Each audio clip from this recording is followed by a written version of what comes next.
पकडलं बुवा. नदीवर जेवढ्या गप्पा मोकळ्या मनानं होतात तेवढा कुठं होत. आणि काही काही बायांनी PhD केलेली असती, एका तरी बाईला रडायला लावल्याशिवाय जाणार नाही हे नदीवरचं भांडण असतं. आणि मग ती म्हणली, का ग तुमच्या घरातून अर्ध्या रात्री कधी कधी मध्येच हसण्याचा आवाज येतो, काय एवढा गोडी गुलाबीचा संसार आहे, त्याचा प्रसाद तरी आम्हाला दे, त्याचं वचन तरी आम्हाला सांग, काही नियम तरी सांग म्हणजे आमच्याही जीवनात हसू येईल. ती म्हणली, हा गैरसमज आहे. म्हणली, कसं काय? भांडणं लागले की ते मला भांड फेकून मारतात, मी त्यांना भांड फेकून मारते. त्यांचं चुकलं की ते हसते तर माझं चुकलं की मी हसते. लक्षात आलं? या सगळ्या गोष्टी घरामध्ये होतात. कधी कधी घरामध्ये भांडे घासण्याची वेळ आहे, काही जण आम्ही डोळ्यानं पाहू नये, मग ते काहीतरी विग्रह करायचा, काहीतरी लपवालपवी करायची. अनुभव आहे, पण आज हा वादविवाद झाला हे जगात सांगता येत नाही. तिसरी गोष्ट अशी आहे, माहिती आहे पण सांगायचं नाही, आपलंही नुकसान दुसऱ्याचंही नुकसान. आत्महत्या प्रकरण, विष प्राशन करणं, फाशी घेणं, जीव देणं, याबद्दल बरंच ज्ञान आपल्याला असतं. कसं काय केल्यानंतर जीवाचं बलिदान होईल, पण सांगायचं नाही आणि आत्मसातही करायचं नाही. त्या दोन्हीमध्ये आपलं नुकसान आहे, त्याचंही नुकसान आहे. पण चौथी गोष्ट महाराज म्हणतात महत्वाची आहे, ती जगाला सांगावीच. कोणती सांगावी? जेव्हापासून कळतं उमजतं तेव्हापासून मी किती हरिभजन केलं आणि त्या हरिभजनातला मला काय अनुभव आला, हा लोकांना निश्चितपणानं सांगा. अनुभवाले अंगा ते या जगाते तसे, ते या जगाते तसे, ते या जगाते तसे. अनुभवाले अंगा ते या जगाते तसे, ते या जगाते तसे.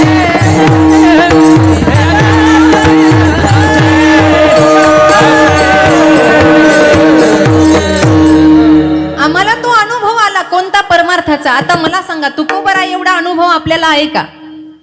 गृहस्थी जर दोघ जण भेटले तर चर्चा ही फक्त गृहस्थ जीवनाची आहे. साधू से साधू मिले तो होवे दो दो हात, किंवा होवे दो दो बात, और दुर्जन से दुर्जन मिले तो खावे दो दो लात. जर दोन्हीही दुर्जन असतील तर त्यांच्यामध्ये संवाद होत नाही. 4 मिले 64 खिले, 20 रहे कर जोड. हरिजन से हरिजन मिले तो विकसे 7 करोड. 3.5 याचे 3.5 त्याचे. हा संबंध जर आला, बरं मला सांगा, आपण आता इतके एवढ्या दिवसाची इथं आईची उपासना करतो, परमार्थ करतो, निदान देवाजवळ दिवा जरी लावला असेल, हरिपाठ घेतला असेल, काय असा एखादा दृष्टांत आहे का? आपल्या स्वप्नामध्ये पांडुरंग आला, आपल्याला वाचवलं, आपल्याला काहीतरी स्वप्न दृष्टांत दिला, असं कधी झालं का? पुरुष मंडळ, जांभळी देताना निदान तोंडाला हात तरी लावा. मला झोप येते बरं, कारण पुण्याकडे 7 ते 9 कीर्तन आहे, झोपाच्या टायमाला कीर्तन चालू झालंय. एवढा थोडी अनुभव आहे का? अनुभव येण्यासाठी आम्ही किती रुजलोय. जो अनुभव महाराज अभंगामध्ये सांगतात, जगतवंदनीय तुकोबरायांचं जीवन डायरेक्ट असंच सुरू झालं नाही की हा बस आता माझ्या वडिलांची मिराशी का देवा म्हणून लगेच कंबर बांधायचं, विना हातामध्ये घ्यायचा आणि कीर्तन प्रारंभ करायची. अनुभव सांगण्यासाठी आधी काहीतरी करावं लागतं. त्यांनी आधी केलं आणि मग जगाला तुका म्हणेचा कोणी सांगे बर, अनुभवाचे अंगे माझा अनुभव आहे आगे. अनुभवा तुका म्हणेचा कोणी सांगे बर, अनुभवाचे अंगे माझा अनुभव आहे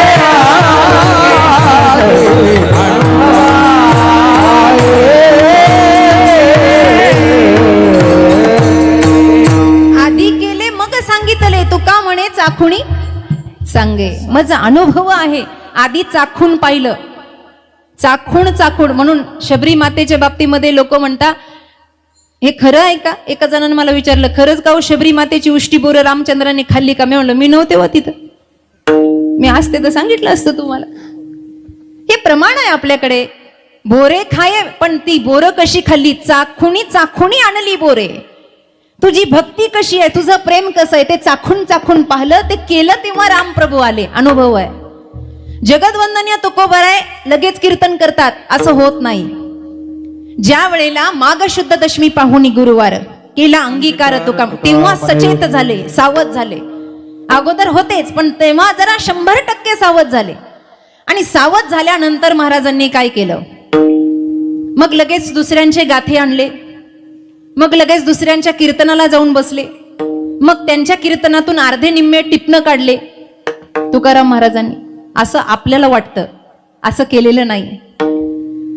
तुकाराम महाराज काय करतात, मंदिरामध्ये जातात. माझा विठ्ठल जळीस्थळी भरला, खरंच भरलाय का याचा अनुभव घेतात. त्या मंदिरांमध्ये भजन चालू करतात. हे तुकाराम महाराजांचं जीवन आहे. परमार्थ कसा करावा तुकाराम महाराजांच्या चरित्रापासून शिकता येतं. गावातली जी पंचक्रोशीतली मंदिरं पडलेली होती ना, ती मंदिरं सर्वप्रथम बांधण्याचं काम तुकाराम महाराजांनी केलं. आणि ते कसं केलं, लोकांना बोलून, गोडी गुलाबीने एकत्र करून, अरे बाबा हे केलं ना पुण्य होतं असं चांगलं सांगून सगळी मंदिरं बांधण्याचं काम केलं. जीर्णोद्धार केला मंदिराचा. मंदिरावर कळस बसवले, मंदिरातल्या मूर्तीची स्थापना कशी करायची, प्राणप्रतिष्ठा कशी करायची महाराजांनी सांगितलं. मग महाराज पुराणामध्ये डोकावून पाहतात, महाराज गीता वाचतात, रामायण वाचतात, महाराज श्रीमद भागवत महापुराण वाचतात. त्याच्यातून पुराणाचे काही उदाहरणं गोळा करतात. माझ्याकडे लक्ष द्या, उगाच कीर्तन नाही बरं, काही पुराण गोळा करतात. मग काही संतांचे चरित्र वाचतात. विठ्ठल विठ्ठल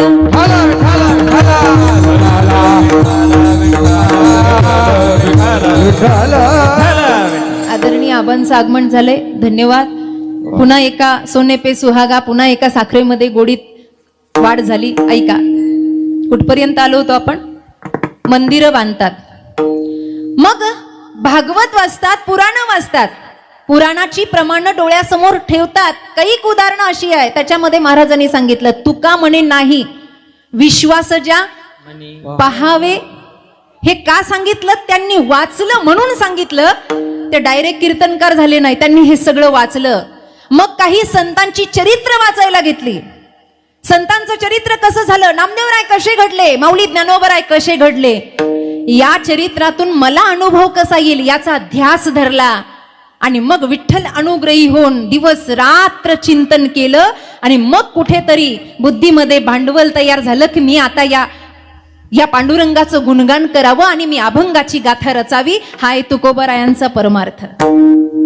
मंदिरामध्ये जर गेले ना तर तुकोबरायांनी धाय मोकलून रडावं, देवा मन तळमळ करत होतं, इथपर्यंत येऊस तरी जीवन जगतो की नाही. कारण का, तुझी आस लागली होती तुझ्या रूपाची, माझं मन सारखं ध्यास घेत होतं तुझ्या रूपाकडे पाहायचं. आता आलो देवा, आलो. आणि सर्वात महत्वाचं जे आहे, ज्याचा अनुग्रह साधकावर व्हावा, ते चरण तुझे पाहिले देवा. अभंगाचं प्रथम. आता कोठे धावे मन, आता कोठे धावे मन, आता कोठे धावे मन, आता कोठे धावे मन, आता कोठे धावे मन, आता कोठे आता कोठे धावे मन, आता कोठे धावे मन. चरण देखलिया, तुमचे चरण देखलिया, माग गेला सीन गेला, माग गेला सीन गेला, माग गेला सीन गेला, माग गेला सीन गेला. तुमचे चरण देखलिया, तुमचे चरण देखलिया, माग गेला सीन गेला, माग गेला सीन गेला, माग गेला सीन गेला, माग गेला सीन गेला.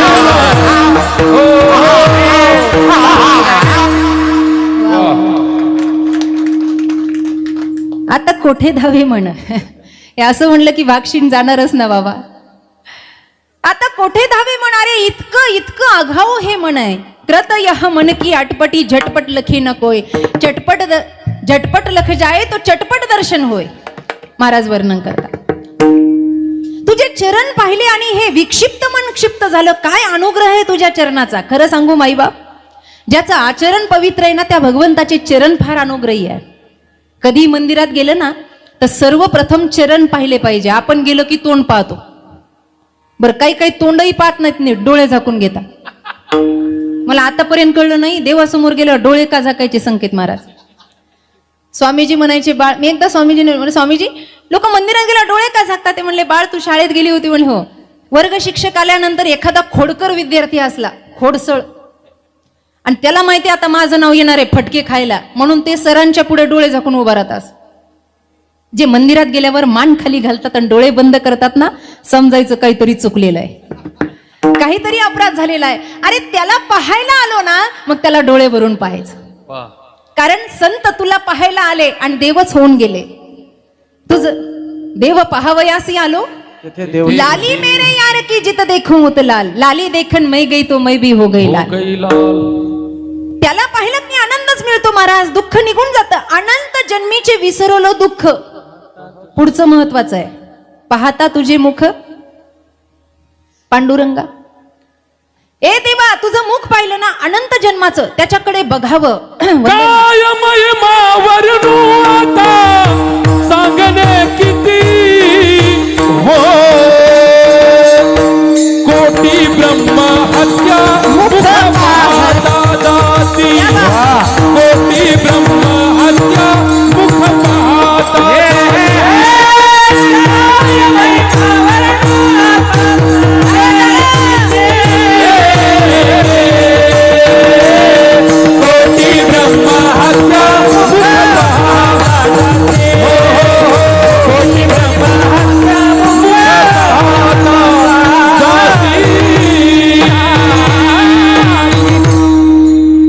मुखाबद्दलचं वर्णन किती गोड आहे.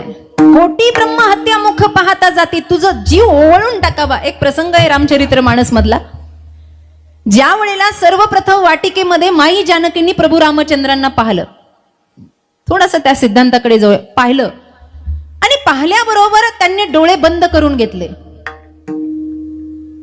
बंद करून घेतले. भैया लक्ष्मणजी विचारता दादा, त्यांनी सांगितलं तात जनक तनया यह सोयी, धनुष्य यज्ञ जे ही कारण होई, ही तीच आहे जिच्यासाठी धनुष्य यज्ञ होतोय. पण दादा म्हणे तुम्ही इतके विचित्र दिसता का त्यांनी तुम्हाला पाहिलं डोळे बंद करून घेतले? लक्ष्मण म्हणे तूच विचार, आता तू धीरच आहे, धीराला अधिकार असतो चेष्टा मस्करी करायचा, भावी धीर आहे ना, मग विचार. मग मनोमन हृदयाची तार जोडलेली होती, कुणाला बोलणं कळालं नाही, पण मनातला इशारा केला आणि भैया लक्ष्मणाने प्रश्न विचारला, मा ओरी मैया, आई, वहिनी साहेब, मला एक कळलं नाही, तुम्ही दादाला पाहिलं, माझा दादा इतका भयानक दिसतो का की तुम्ही पाहिलं डोळे बंद केले? बर तुम्ही डोळे बंद केले, माझ्याकडे तरी पाहायचं, मी तुमचा लाडका आहे लक्ष्मण, तुम्ही डोळे बंद का केले? त्यावेळेला गोस्वामी तुलसीदासांचं उत्तर आहे सीतेच्या प्रमाणामध्ये. ते म्हणतात माताश्रींनी प्रभू रामचंद्रांना पाहिल्यावर डोळे बंद यासाठी केले की ती म्हणते लक्ष्मणा, एकदा रामाला पाहिलं की जगात पुन्हा पाहण्यासारखं काही राहत नाही, म्हणून डोळे बंद केले. तुझ पाहता सामोरी दृष्टी न फिरे माघारी, दृष्टी न फिरे माघारी, दृष्टी न फिरे माघारी. तुझ पाहता सामोरी दृष्टी न फिरे माघारी, दृष्टी न फिरे माघारी, दृष्टी न फिरे माघारी. मुखकमलाचा एवढा महिमा आहे, चरणाचा किती असेल? संत चरण रज, आपण संतांच्या चरण रजाचा महिमा ऐकला, पण भगवंताचे चरण सुद्धा तितकेच महत्वाचे. का? भगवंताचं आचरण हे सत्वशील आहे, त्यातून प्रसाद घेता येतो, त्यातून अनुग्रह होतो. महाराज म्हणतात आता कोठे धावे मन. देवा, एक तर या मनाबद्दल बोलूच नाही, खरंच बोलू नाही, हे इतकं आगाऊ आहे. नाथ महाराजांनी सांगितलं हे मन चंचल आहे. माऊली ज्ञानोबराय म्हणतात हे मन चपळ आहे. हे चंचलही आहे आणि चपळही आहे. किती आहे? एका सेकंदात कुठे पोहोचन सांगता येत नाही. मन ओटाय ओटाय उभ्या पिकातले डोळे, मन ओटाय ओटाय उभ्या पिकातले डोळे, किती हातला हातला फिरी येते पिकावर, किती हातला हातला फिरी येते पिकावर, किती हातला हातला फिरी येते पिकावर, हातला हातला फिरी येते पिकावर. हरी हरी जात न्यारी रे बंदरा, हरी हरी जात चाप भरा त्याने उतारे मंतरा मन ओढाय उभ्या पिकातले डोर मन ओढाय उभ्या पिकातले डोर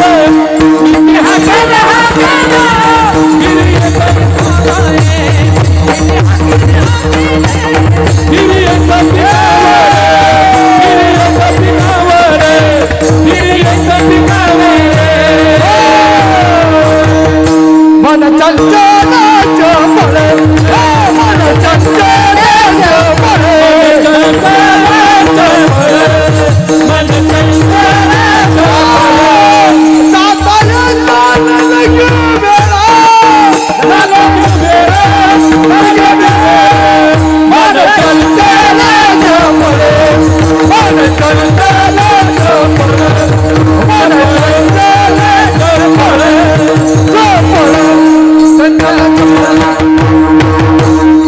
तुकाराम महाराजांनी मनाच्या दोन्ही अवस्था आणि व्यवस्था एकत्र केल्या. वा छान. वाजवायच्यात असतील तर जोरात वाजवा, कुचके कशाला वाजवत. ए महिला मंडळ, भगव्या साड्या घालून आल्या बाई. आज ऑरेंज कलर आहे ना. जेवढ्याच्या बायकांनी भगव्या घातल्या सगळ्यांनी गाडीत बसायचं आणि आळंदीला यायचं. जमन का? एकदा जोरदार टाळ्या होऊ द्या माझ्या भावंडांसाठी. जोरदार. तुकाराम महाराज मनाचा गुण आणि अवगुण सांगतात. चपळता हा गुण आहे, पण चंचलता हा अवगुण आहे. आणि जगतवंदनीय तुकोबरायने दोघांना एकत्र केलं. जाता येता न लगे वेळ. एखाद्या ठिकाणी आपण जाऊ न जाऊ, पण मनामध्ये विचार केला की तिथपर्यंत पोहोचलंच. काही काही ठिकाणी मन एकाग्र करायचे वर्ग चालू झालेत आता. त्याला क्लब असं म्हणतात. काही ठिकाणी क्लब चालू झाले. मग तिथे नाचायला लावता, गायला लावता, ध्यान करायला लावता. ते ध्यान धारणा केंद्र असं म्हणत नाही जास्त सुशिक्षित लोक, क्लब म्हणतात. क्लब. मग ते क्लबच्या जागेवर क्लबचीच अवस्था होते. ते तेवढ्याच पुरतं 4 भिंतीत असतं, पुन्हा ते वाढत नाही. ते तितक्या पुरतं. तिथून पुन्हा बाहेर गेलं.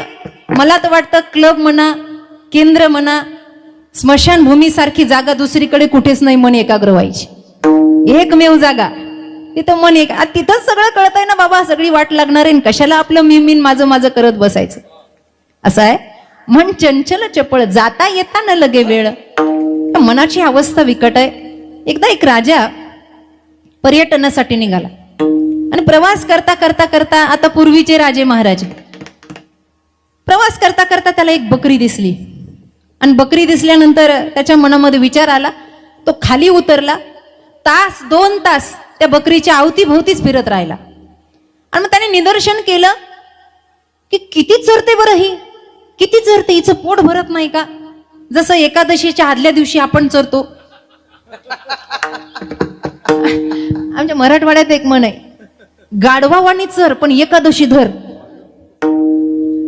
एकादशीच्या दुसऱ्या दिवशी आपण चरतो, आपल्याला कोणी थांबवत नाही. किती चरती बरं ही, किती चरती. राजा नुसता भक्तीच्या चरण्याकडे बघत नव्हता, तर तो तत्वज्ञानी होता. साधू संतांच्या संगतीत बसायचा. आणि कुठेतरी त्यांनी ऐकलं होतं की मन बकरीसारखं आहे. आपल्या मनाला भरपूर उपाधी लावलेल्या आहेत. मन मरकटासारखं आहे. मरकटस्य सुरापानम. माकडा इतकं मन चंचळ आहे म्हणे. माकड आधीच चंचळ, त्याच्यामध्ये त्याला दारू पाजली. सुरापानम. किती शांत बसलं असेल.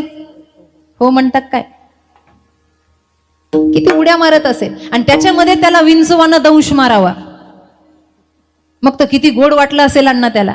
आणि त्यात त्याच्या मानगुटीवर भूत बसावं, किती गोड.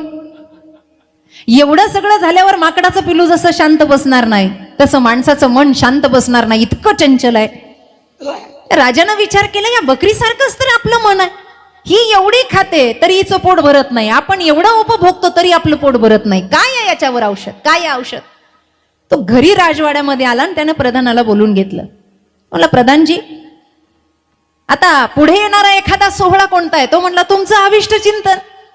म्हणले, मग ठीक आहे, माझ्या अभिष्ट चिंतनाच्या निमित्तानं घोषणा करा.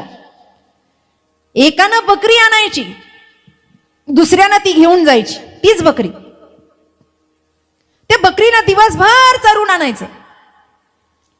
सई सांजाच्या वेळेला बकरी दरबारामध्ये हजर करायची आणि बकरीच्या समोर लुसलुसीत चारा टाकायचा, हिरवं हिरवं गवत टाकायचं. त्या बकरीनं एक सुद्धा तिनका उचलला नाही पाहिजे अशी बकरी चरून आणायची. एवढं खाऊ घालायचं तिला दिवसभर की तिनं संध्याकाळी काही खाल्लं नाही पाहिजे. आणि जर खाल्लं तर 100 आसुडांचे वार, कोडे त्या माणसाला सहन करावे लागतील. आता राजाच्या हातून कोडा सहन करायचा म्हणजे साधी गोष्ट आहे का? प्रधान म्हणले चांगली योजना आहे. अभिष्ट चिंतन सोहळ्याच्या निमित्ताने घोषणा केली, गावागावात बातमी पोहोचली. बापाच्या जीवावर रिकामे बसणारी पोरं होती, ती म्हणले चांगला पैसे कमवण्याचा धंदा आहे. राजा जर प्रसन्न झाला तर 10,000 सोन्याच्या मोहरा तरी देईन ना, आशा फेकून सहज. राजाला प्रसन्न करणं. भावेन देव कलया नरेंद्र, धनेन कांता कपटेचे शत्रू. हा, कला पाहिजे माणसाच्या अंगामध्ये. कला असली की आपल्या पंचक्रोशीतला राजा आपल्यावर प्रसन्न होतो. त्यानं सांगितलं, मुलं एकत्र झाली, एकेकाने नंबर लावला, ती बकरी न्यायची, रानावनामध्ये चरून आणायची. सई सांजाची वेळ झाली की बकरी दरबारामध्ये हजर करायची. मग राजानं तो लसलसीत चारा पाणी त्याच्या समोर ठेवायचा, कोडा हातामध्ये ठेवायचा, असा झटकवायचा. बकरीनं राजाकडे पाहायचं. राजाला वाटायचं बस आता पोटभर चरली बरं का. पण काही निमिषामध्ये, निमिष म्हणजे काय, पापणी लावण्याला निमिष म्हणतात, काही सेकंदामध्ये ती बकरी त्या चाऱ्याकडे यायची आणि तो चारा खायची. आतापर्यंत 100 ते 150 तरुणांनी मार खाल्ला. मग वडीलधारे म्हणले आपला अनुभव, आपण वेगळ्या पद्धतीनं चोरून बघू. मग काहींनी थोडी चरवायची, थोडी पाणी पाजायचं. प्रत्येकाचा वेगवेगळा अनुभव आहे. मग वयस्कर माणसांना सुद्धा राजाने सोडलं नाही. नियम तो नियम, त्यांनाही मार खावा लागला. मग स्त्रिया आल्या, राणी बसली कोडा घेऊन. एवढं झाल्यानंतर सगळ्या गावानं मार खाल्ला, पण साधी बकरी कुणी चारू शकत नाही. पंचक्रोशीतून एक निरपेक्ष, निष्कपट, निरंकारी एक साधू महात्मा आले. आणि साधू महात्मा आल्यानंतर ते म्हणले, राजा तुझ्या या बकरीला मी चारून आणतो म्हणे. ते दोर हातामध्ये घेतला आणि बकरीला वनाच्या दिशेने घेऊन गेले. पण साधू एवढे चतुर होते, त्यांनी जाता जाताच बोराटीची काडी हातामध्ये घेतली होती. बोरीची ती काठी असते ना, त्याला सगळीकडून फुलं लागलेले असतात. हो म्हणले, काय काय जेवण जास्त झालंय वाटत, काटे लागलेले असतात. काटे लागलेले. ती बकरी अशी हिरव्या चाऱ्याकडे गेली की त्या साधूने तिच्या तोंडावर असा फटका मारायचा. हा, एवढा जोरात मारायचा. मग ती ते चारा खात नव्हती. बर, पशु सुद्धा असे 2-3 वेळेला प्रक्रिया झाली ना तर जनावराला सुद्धा कळतं. अपवाद माणसं आहेत काही काही. काही वेळेला 3-4 वेळेला प्रक्रिया झाली ना तर जनावर सुद्धा सावध होता. पण अपवाद माणसं आहेत काही काही, त्यांच्यापेक्षा दगड बरे महाराज म्हणतात, ते कधी सुधरत नाही. त्याहून दगडे बरे देव, त्याहून दगडे बरे देव, त्याहून दगडे बरे देवा, अरे त्याहून दगडे बरे देवा. तुका म्हणे ऐसी बुद्धीचा विचार, आईची बुद्धीची त्याहून दगडे बरे देवा, त्याहून दगडे बरे देवा, देवा.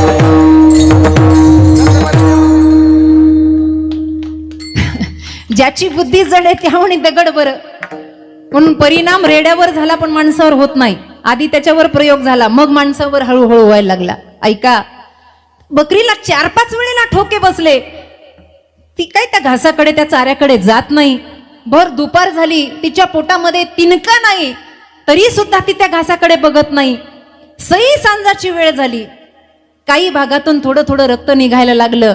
साधू दयावान होते, ते म्हणले बस झालं आता, आजच्या पुरतं बस झालं, फक्त राजाला दाखवून द्यायचंय. कारण राजानं हा पण का मांडला हे साधूला कळालं, जनतेला कळालं नाही. साधूला कळालं, कारण ते तत्वज्ञानी होते. महलामध्ये आल्यावर हे समाज जमला. ते म्हणले, अहो थोरा मोठ्यांनी कोडे खाल्ले, आता हा भगव्या कपड्यावाला साधू, यालाही मार खावा लागणार का? साधू बाबा म्हणले, मार खाईन तो साधू कसला? लोकांना वाचवतो तो साधू, ज्यानं साधवलंय ते साधू. महाराज तो कशाला? म्हणलं, महाराज बकरीच्या समोर चारा टाका. बकरीच्या समोर चारा टाकला. तासन तास वाट बघितली. रात्र होण्याची वेळ आली, पण बकरीनं चाऱ्याचा एकही तिनका उचलला नाही. राजा उठला आणि साधूच्या चरणी प्रणिपात केला. सगळ्यांनी वाहवा केली. साधू महाराज जिंकले. आता काय भेटेल त्यांना? म्हणले महाराज काय देऊ तुम्हाला, काय द्यावे तुम्हाला, काय देऊ आता? हे सगळं तुम्ही आम्हाला करून दाखवलं. बकरी चारली. ते म्हणले राजा मला माहिती आहे मन एवढं चंचल आहे, हिचं पोट भरत नाही, मनाचं पोट भरत नाही, यासाठीच हा अट्टहास आहे ना. म्हणे हो. मग ऐक म्हणले, तुझ्या माहितीसाठी सांगतो, तुला वाटत असेल की हिला मी भरपूर खाऊ घातलं तर आज सकाळपासून ही उपाशी म्हणले, हिच्या पोटात एकही तिनका नाही. अहो म्हणले तरीही मन गेलं नाही? काही नाही म्हणले, माराच्या भीतीनं तिनं घास चाऱ्याकडे जसं पाहिलं नाही तसं मनावर सत्संग कीर्तनाच्या माराचे आघात झाले, भगवंत दर्शनाचे आघात झाले की मन त्या विषयाकडे वळत नाही. विठ्ठल विठ्ठल विठ्ठल विठ्ठल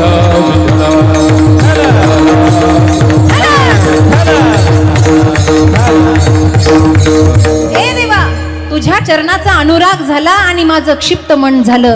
आता हे मन कुठेही धावणार नाही. देवा फार विकृती आहे या मनाची. या मनामुळे मोठ्या मोठ्यांची नावं खराब झाली. कुणाची? इंद्रा पडली भदे, चंद्र झाला काळा, नारद चुकला चाळा. नारदाचं ए धडक मारली शंकरा केला ब्रह्म्याचा मातेरा, मारली शंकरा केला ब्रह्म्याचा मातेरा. चंद्राची दाखवणारा लाविला गेले, तो केवळ पैशाने येडकामध्ये, तो केवळ पैशाने येडकामध्ये, तो केवळ पंचानन येडकामध्ये, तो केवळ पंचानन येडकामध्ये.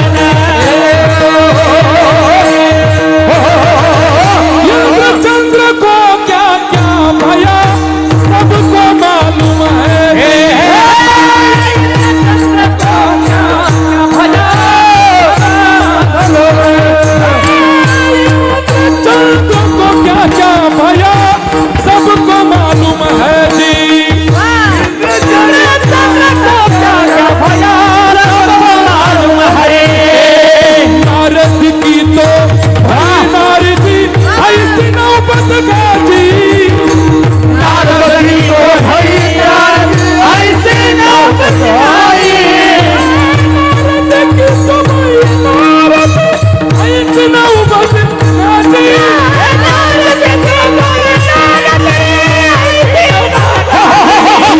झटका मारेगा दुबारा परिवार के सबका, झटका माया का दुबारा परिवार के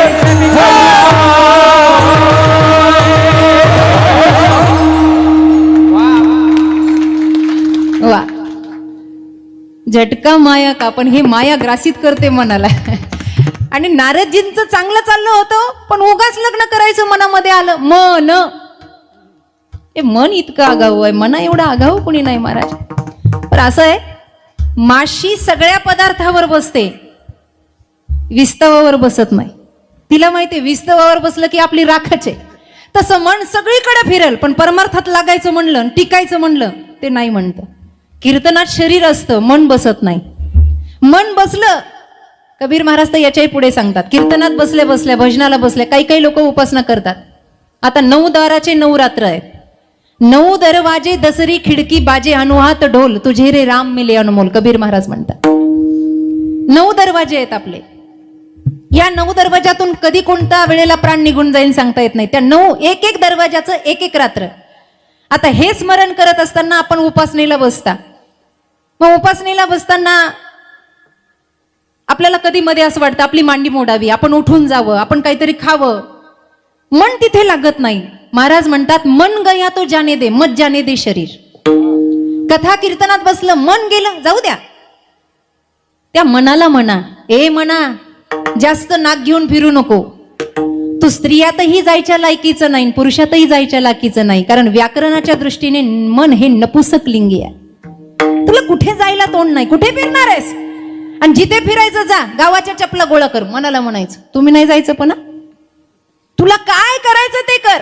मन गया तो जाने दे, मत जाने दे शरीर. शरीरानं उठायचं नाही. मग परिणाम असा होतो, मनाच्या संगतीला जर शरीर नसेल तर मन कितीही फिरलं पुन्हा भजनात शरीरातच येऊन बसतं. हा फायदा आहे, हा फायदा आहे. महाराज म्हणतात आता मन लागलं माझं, इतकं मन लागलं, आता ते रमणीय झालं देवा. ऐक ना देवा, आणि तुला सांगू का, अनंत जन्मीचं दुःख गेलं. माझा शिनभाग गेला अभंगाचं दुसरं जन भागा गेला शिंद भागा गेला शिंद गेला शिंद